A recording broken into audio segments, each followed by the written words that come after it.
So we're in Philly now. Wait, Yes. Yeah. NC State and then Philly. Yeah, I moved to Philly on a Greyhound bus. Yeah, I was ready. Why Philly?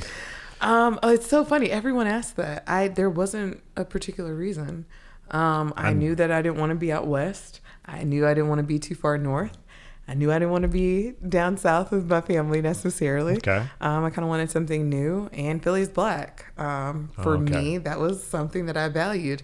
I went to a PWI and somehow had a very large community of, black and brown friends, which was huge for me personally, and something I valued.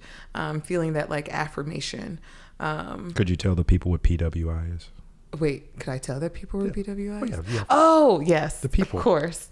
So predominantly white institutions. Okay. Sorry. Yes, sir.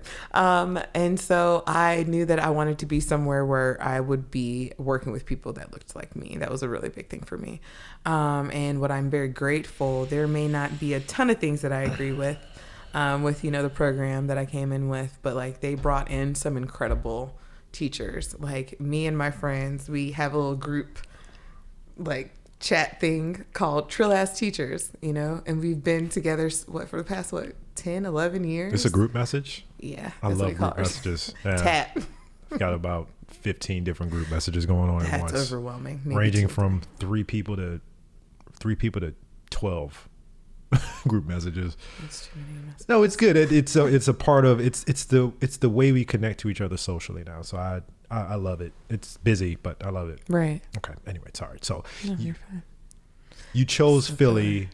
Okay, I understand why you chose Philly. Mm-hmm. I would not have chose Philly. I am a football fan, and Philadelphia Eagles are. I'm not. So let me tell you that there is no fan like an Eagles fan, and I'm aware. I'm all for my Ravens. You feel me? It's not a good thing, but well, I don't know if it's not a good thing, but like they're hyped. They're really passionate. Like not a good thing. Not necessarily a good thing. That's just my opinion. Who's your team? Washington Redskins. I know about the name. Oh, you don't okay. have to. You don't have to. That is my number one issue. Listen. I've had this discussion so many times. That is my issue. I have absolutely no problem with them changing the name. Absolutely no problem. Really? So you'd still be just as invested? Absolutely.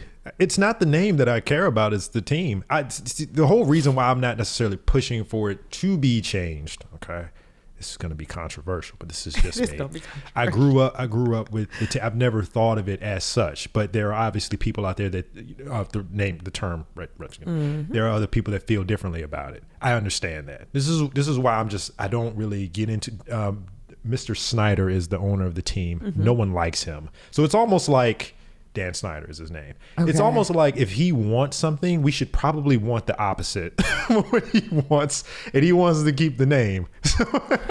Then we should probably not. It's just really not that big a deal. Again, if you have a group of people that feel that way about it, it's not that big a deal to change the name. But I obviously, again, I'm 32 years old, and I grew up with the team under this name, and there are a collection of people that feel strongly the other way, that this isn't a big deal. I'd stay out of it. But I saw your reaction. I'm aware. I know, and I just don't. That's it, and that's like I understand. That's my only qualm. No, I get it. Like, there's so much money. Like you could do so much if you want to. You're not the first person to have that reaction or bring it up to me. I'm grateful for that. Fully aware, and also the team is terrible right now. So if they change it, now would be the time to change it. So no one would care. But that's you said it. No one would care. Damn, we got off track. Tangents. I know. Tangents. The cubela tangent podcast. Okay, so, but although I think that's an important topic to maybe I could go in at another session. Okay, so you're in Philly. That's why you chose Philly. Okay, but the reason why you went to Philly and you actually started working there, even though you say there were some good things that happened, it wasn't exactly what you thought or had planned. So that was kind of one of the drawbacks. Okay.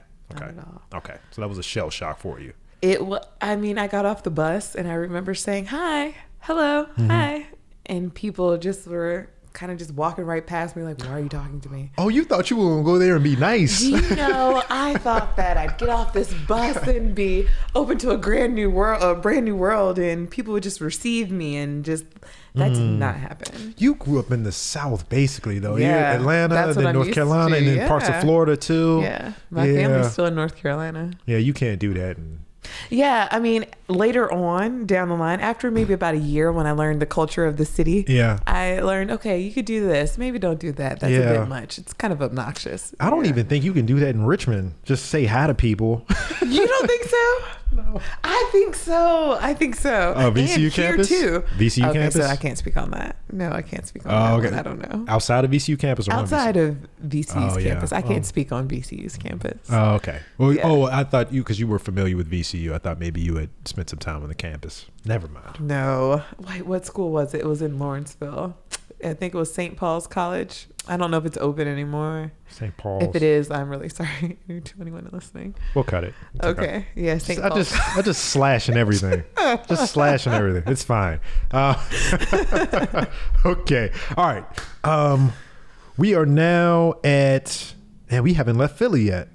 There's so many interesting things out of Philly. So from that experience, what happened with your mindset then after that? Yeah. You're shell shocked. You thought, this PWIs versus non-PWIs. Then you end up in a PWI. What happened after that? So I taught in Philly. Yeah. It was, my first year was relatively easy. Second year, probably half of my second year was a bit more challenging, just because of some of the things that came up in the classroom and experiences. It's kind of real. But I was in grad school, of course, while teaching. And my mentor, actually, my current mentor, is where I met her in Philly in 2013, I believe 2014. And I remember she said, "You're going to work with me." Because she came into my classroom, brought people, whatever. She's like, "We're going to work together." And I was like, "No, I don't think that I'm going to work for, this program. There's nothing about me that wants to." We're done here. Yeah, actually. So thanks. The door's that way.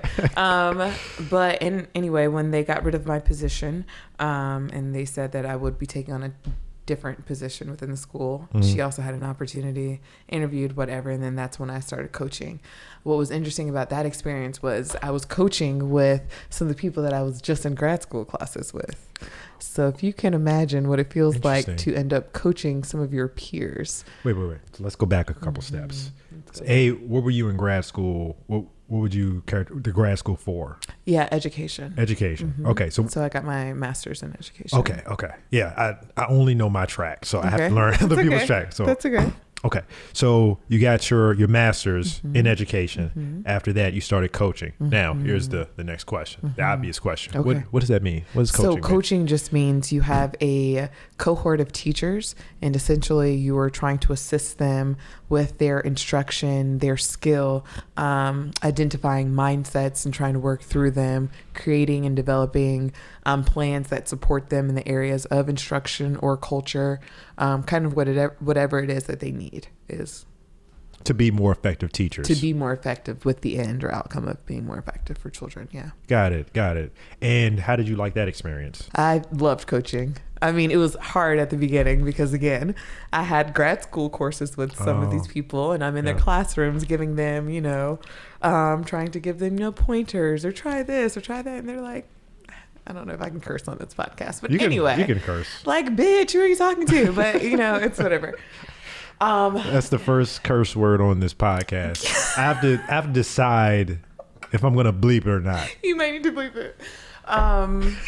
But yeah, I mean, because seriously, they'd sit across from me and they're like, we were just in the same, class, which was really valid. And what I appreciate about leaders are the leaders that have a ton of experience, right? Years of experience. And so for me, my challenge was, okay, I'm supposed to be this type of, person or coach for people. And I was just in their seat, year, 2 years ago. And so, that's not always received, the best, but it still worked out, and I still at the end we had great experiences, and children still made gains, and I think that's more important than how my ego was crushed at moments or whatever. But yeah, was that the most difficult thing from coaching? just that first, year or so? What was No. The reason why I'm asking that question is, I've mentioned this to you already. I think teachers are very, very important. Yeah. Invaluable. Underpaid, underappreciated. Very much so. I can tell you now that with COVID and the quarantine, that teachers are very much more, they're more appreciated now than ever. They're going to start believing things too. I think parents will. When you say something, they're like, you know what? I saw that 3 months ago. Yeah, you're right. Yeah. I've asked, with the exception of maybe one or two parents, how they felt about the the homeschooling thing, and pretty much across the board, it's I need them to go back to school. I can't do this. I don't understand how a teacher does it. I don't understand. Oh, anyway, I underappreciated, underpaid, all that. What would you say the hardest part about taking a teacher that is trying to learn how to become a better teacher? What is the number one thing that is difficult for them to grasp or to understand? And I'm asking that because the job is so difficult. Yeah. There's a number of things that teachers struggle with, a lot of which is not under their control. Yes, a lot of it. But what would you say is the most difficult thing for a new teacher to take in or to accept? Is there a number of things? I'm trying to sift through Take your that's time. not important as that might be. But it's going to sound maybe pessimistic, but you can't do everything. You can't prioritize everything. And I think what I found is that I have a lot of incredible human beings that just want everything to be so perfect. Okay, I need this to work, then that can work. And then once this works, and then I'll have this classroom that I can believe in and and it doesn't happen like that. It happens piece by piece. And it's you have to enjoy the journey as it's happening, because everything doesn't always come together. And so for new teachers, I would just say finding that balance. They are hit with so much. And first year teachers, you're talking about some that are still going through certification things. Some are getting acclimated because it's their first job.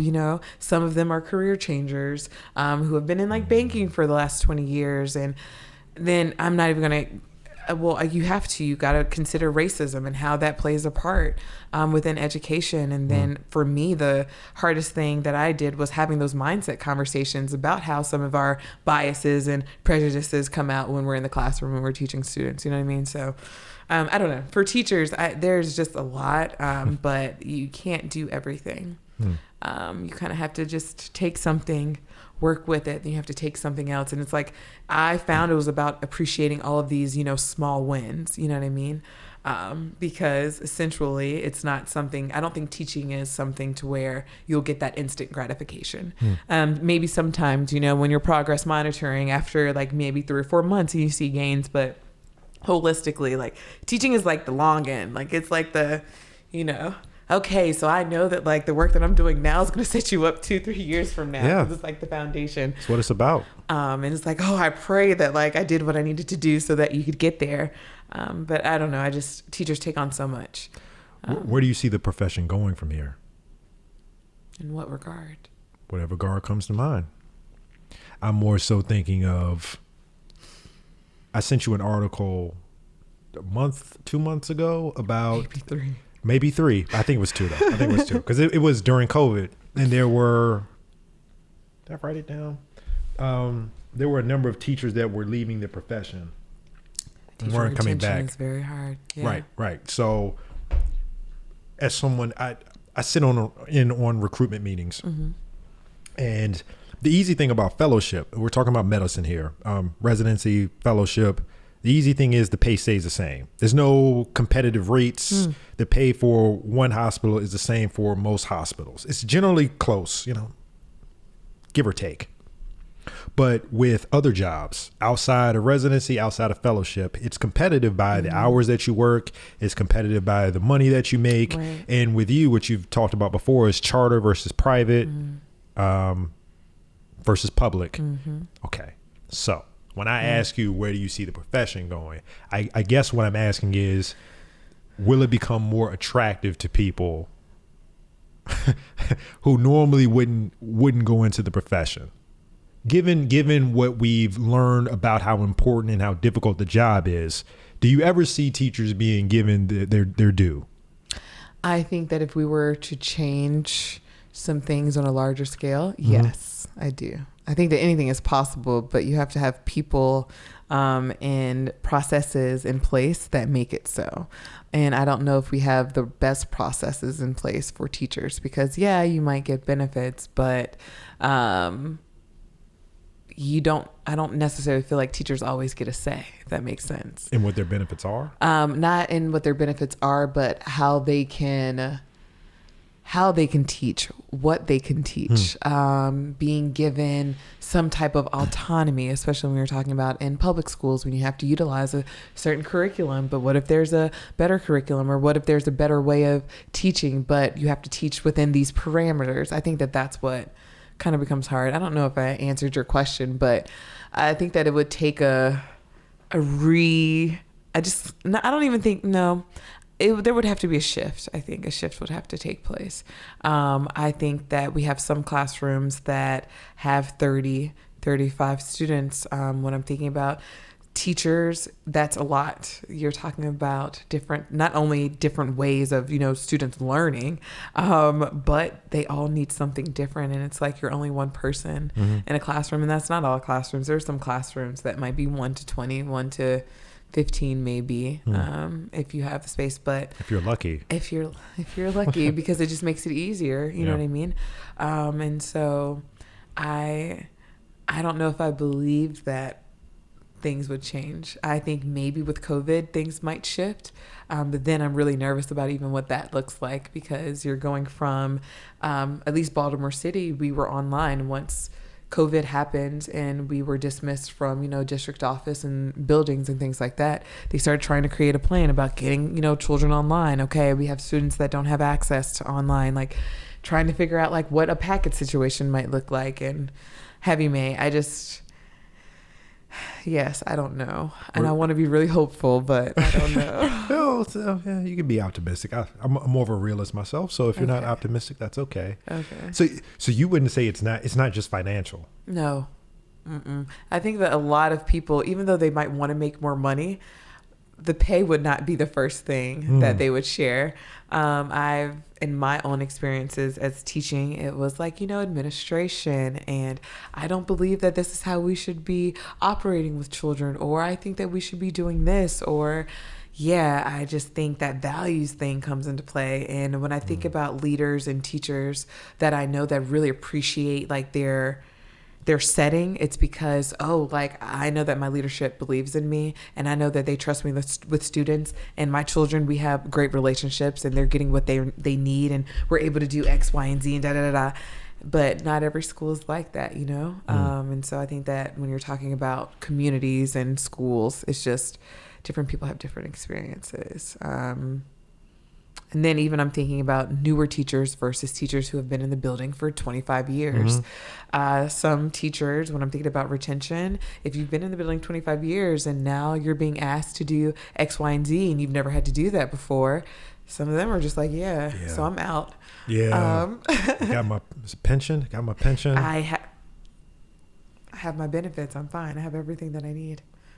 You were about to say something, but you're holding back.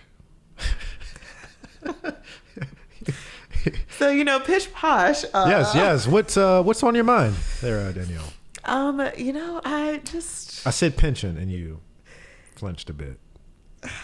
How long do you have to be on the job to get your pension?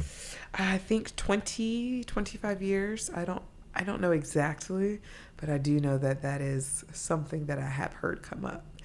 And not in the best way, in a way in which it's like, I'm just trying to do what I need to do. And this is not everybody. You'll take but I have encountered some people that are, working the job because of the benefits, not necessarily because of the work that they're going to be doing in the building with children. And so that's really hard to decipher, those who may still be in it because they, are really grounded and trying to be innovative in the best ways they know how, versus sometimes coming into contact with people. You can bring it closer to you. Can I? Well. So I can sit back. Yeah, sure, absolutely. Versus coming in contact with, people who are like, well, I only have one more year and then I can retire. So I'm going to do what I have to do, whatever that may mean, So yeah, I have a few feelings, but that's that's interesting to me for a few reasons. okay. Because if we're trying to, and that's what we're doing here, we're brainstorming here. An issue that I think both you and I can agree upon could be improved upon: education system in public schools, maybe charters too. Well, maybe private, but for now, for now, public and charter. Yeah. If we're actually trying to fix an issue, a systemic issue, you can't just tackle one or two things. You have to tackle the whole thing. You have to tackle the whole thing. And that would mean finding ways to keep or retain the teachers that are there for what they should be there for, and do something else with the people that aren't there. Right. It's like, okay, so wait. Right. Yeah. And I know very little about that, but I knew very little about what you just mentioned with the pension thing. Also, I don't know if we have that.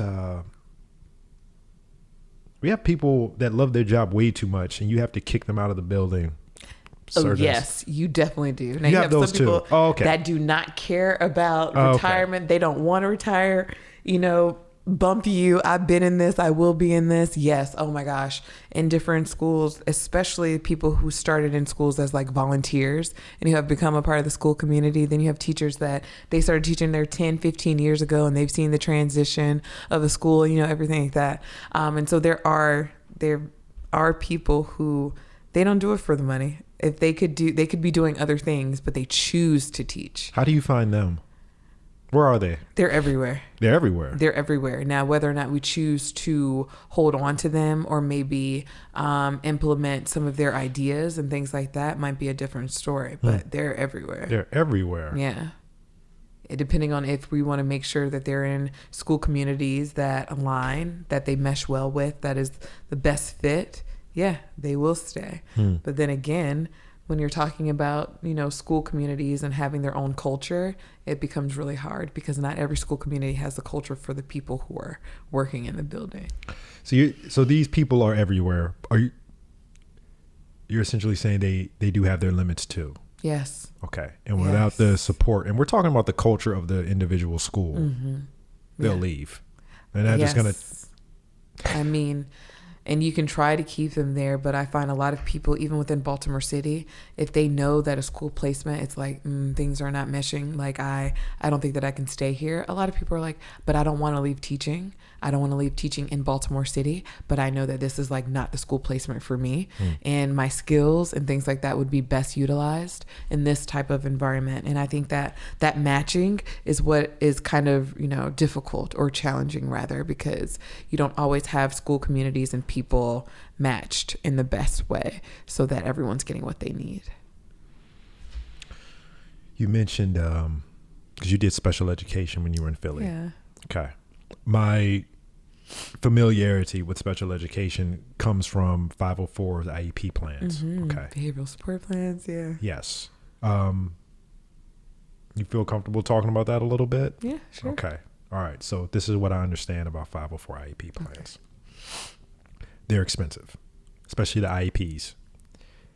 Limited resources. You can't give them to everybody, but there's a lot of kids who could benefit from them. But you can't give them to everybody. Parents ask for them. Schools want to give them, but again, limited resources. That's the extent of my understanding of IEPs. Okay. 504 plans. Okay. What are your thoughts? In a lot of regard, I found the opposite to be true.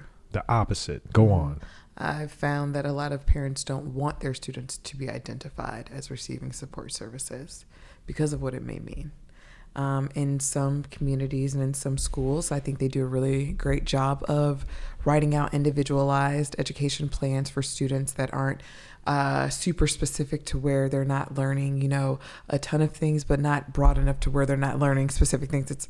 It's weird. I don't know if that made sense, but in some places, it has a negative connotation associated with it. Go on. When you're a student so even this goes back to just different biases. So within a school community, you may have children who may have an IEP for some type of specific learning disability, or you could have a student that has an IEP for maybe some type of emotional disturbance or something like that.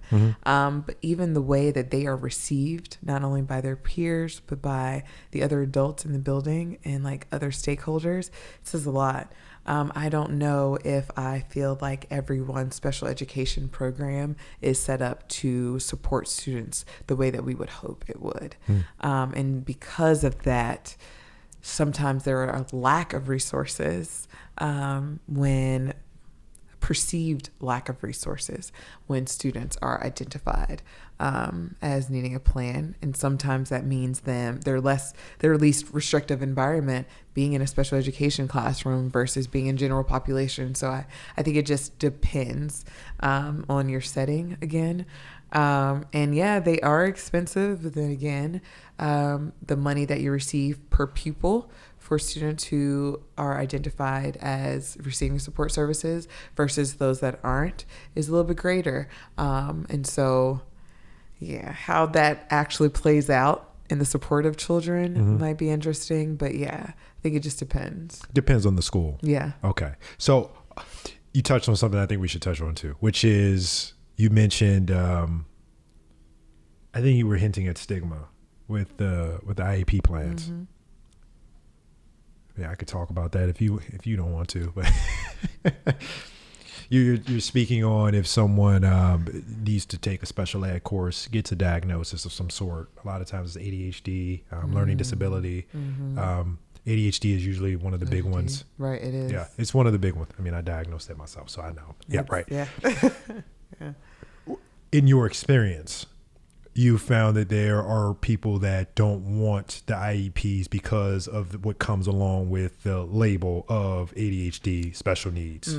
That's what you're... Yes, being in a special education classroom. Yeah. Right. I've heard some parents say, like, no, I want them to be with their friends. I don't want them to be picked on. I've heard other parents say, so wait, does this mean that you're going to give them like extra, like tutoring or whatever? It depends on, people's understanding of what an IEP really is.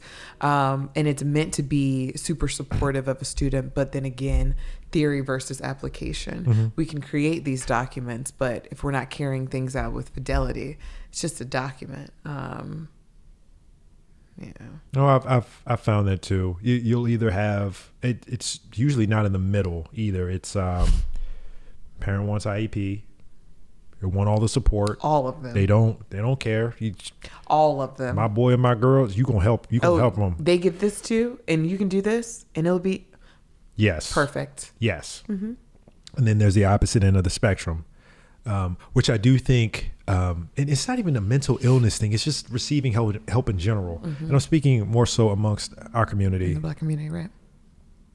With the label mental illness, ADHD, or even learning disability. There's autism also that can get thrown in there, but just any sort of label that sets you apart is resisted. And unfortunately, when that happens, you don't get the amount of help that you might need. But I have seen it from their perspective, because you mentioned it yourself, the way that they get treated from other kids and also maybe even from staff. It changes things. So I definitely can see it from both sides. And I guess it depends on the kid itself. But I wouldn't know which way to go with it depending upon the kid. I'm at a loss for words. Yeah. I mean, it's, again, it would be different if we knew that, when you write an education plan or an individualized education plan, like, okay, like everyone in the building is going to do X, Y, and Z to make sure that you're getting what you need. But then that can become very hard because within school buildings, different things are priorities. And sometimes there are a ton of priorities at one time. And so, though in some buildings you'll have people who are doing things with fidelity, other buildings it's kind of like a checklist, unfortunately. And sometimes if you're in a building where it's just a checklist, then you can't know for sure, if the student's actually getting what they need. And so that's kind of hard, but. Okay. Yeah. All right. Yeah. I just wanted your thoughts on the IEP. Okay. So where are we now? in your timeline? So timeline, we were in Philly coaching, but then left Philly. My dad got sick. Okay. And I wanted to relocate closer. I was not ready to go back to North Carolina.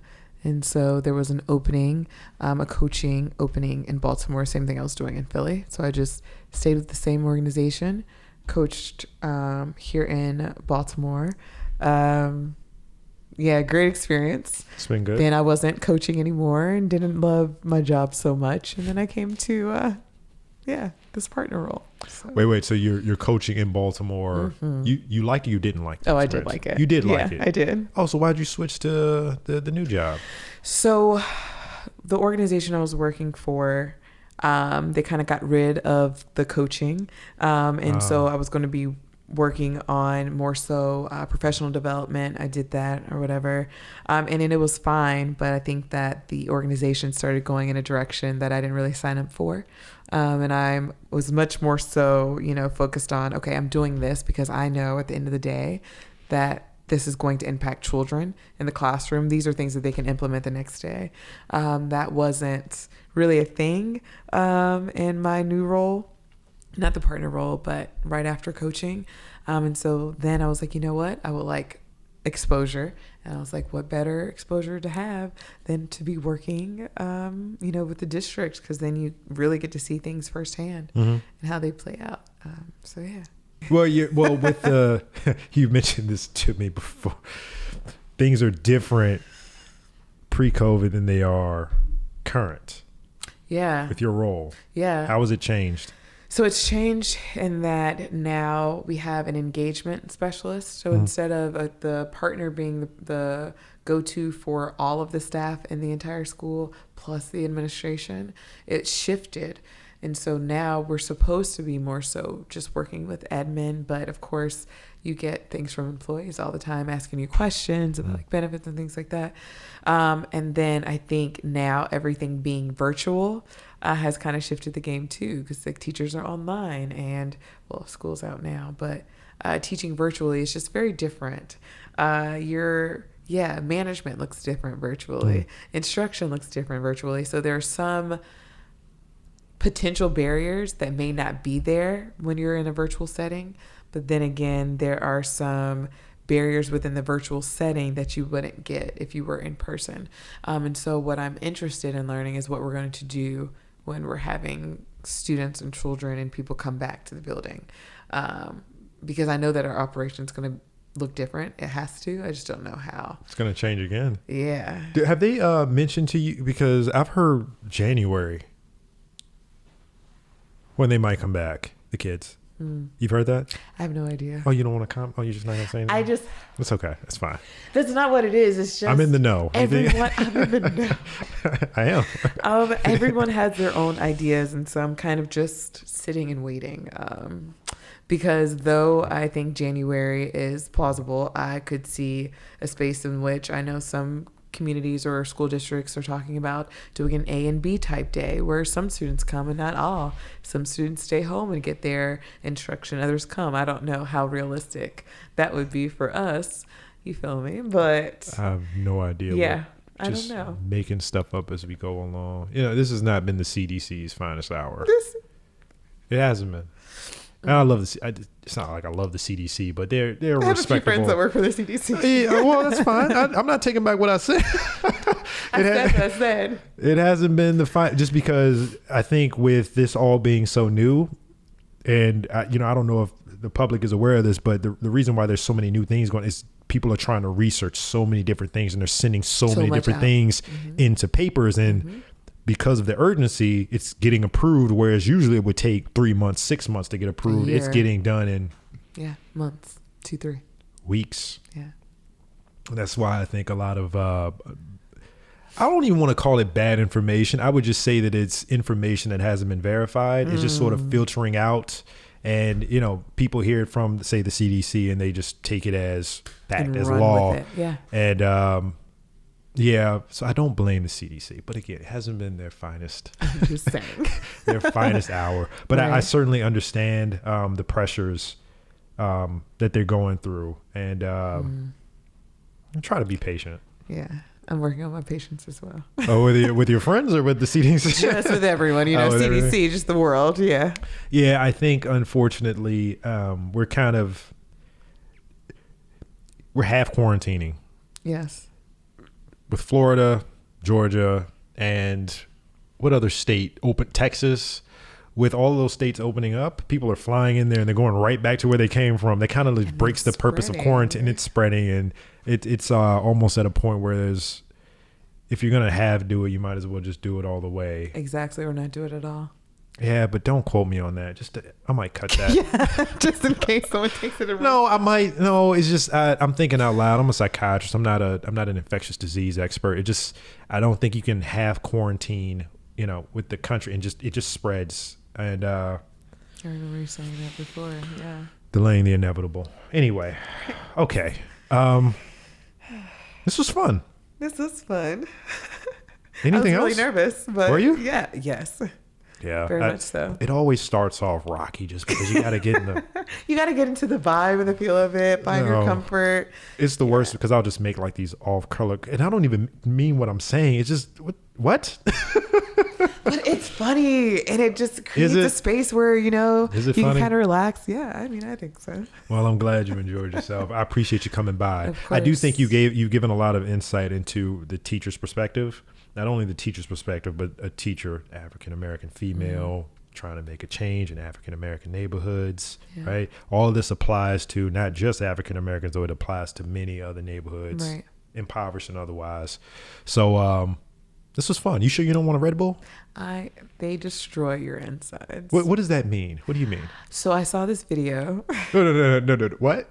Right. I saw this video to where they took Red Bull and mixed it and put it on something, and like different like solids would become flimsy and things like that. And I was like, well, when I'm thinking about our organs, right, if they're kind of firm, tight, I wonder what Red Bull does to them over time, and it has to literally destroy them. That's where you got I thought no. Okay, so let me just tell you this. Have you ever seen? Is that completely off? No, I wouldn't say that. I would say that whenever something is ingested in the body, the way that your body turns it, takes nutrients out of it and turns it into waste. If you took a look at that, it would be just as disgusting as what you saw with this Red Bull. I mean, but what nutrients are in Red Bull? Nutrients? Oh, this is all energy.